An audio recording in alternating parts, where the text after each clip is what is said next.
Nostalgique, n'est-ce pas? Ugly Betty, c'est une série sur laquelle on mérite tous de se pencher. Je pense que on l'a tous vu passer à la télé quand on était petit, on connaît le générique par cœur et on regardait ça de loin. Et il y a pas très longtemps, je l'ai vu passer sur Disney+, et je me suis dit tiens, si je le regarde. Et au final, c'est une série plus profonde et vraiment moins superficielle que ce que je pensais. Le plot de base, ce n'est vraiment pas ce qu'on pense. Je me suis penchée plus en profondeur sur les behind the scenes de cette série et j'ai appris que le plot de base, en fait, ce n'était pas juste une fille moche qui se retrouve dans un magazine de mode et il arrive des situations drôles.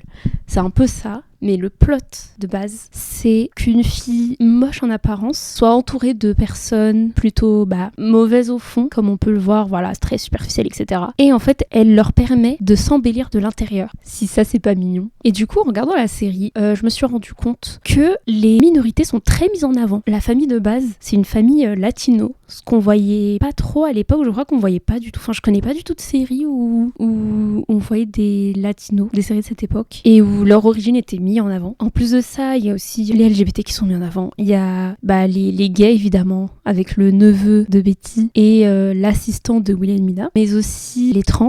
Je vais pas le spoiler, mais voilà, il y a un personnage très important. Je spoil pas parce que ça vaut le coup, ça vaut vraiment le coup de regarder. On parle aussi de TCA, ça m'a beaucoup étonnée, de TCA, d'anorexie, de boulimie. Tout ça s'est mis à l'écran et pour cette époque-là, je trouve ça super. Surtout que ce n'est pas forcé, parce que maintenant, voilà, c'est des critères d'être très inclusif, c'est des critères un peu obligatoires, mais à cette époque-là, tout a été fait naturellement, quoi. Et c'est vraiment super et c'est plus marquant. Et c'est aussi moins lourd à l'écran, c'est plus léger, c'est plus sous le ton de la rigolade, mais tu comprends le message au fond, quoi. Et franchement, je trouve que cette série, c'est un vent de fraîcheur par rapport à l'époque, mais on s'en rendait vraiment pas compte. Il y en a peut-être certains qui regardaient, mais moi, je regardais ça, j'étais petite quand même, j'avais entre 6 et 8 ans. Je voyais ça avant de dormir, vite fait à la télé, je comprenais pas trop, ce qui se passait, je m'en foutais un peu, mais avec des yeux d'adulte, c'est plutôt marquant en vrai.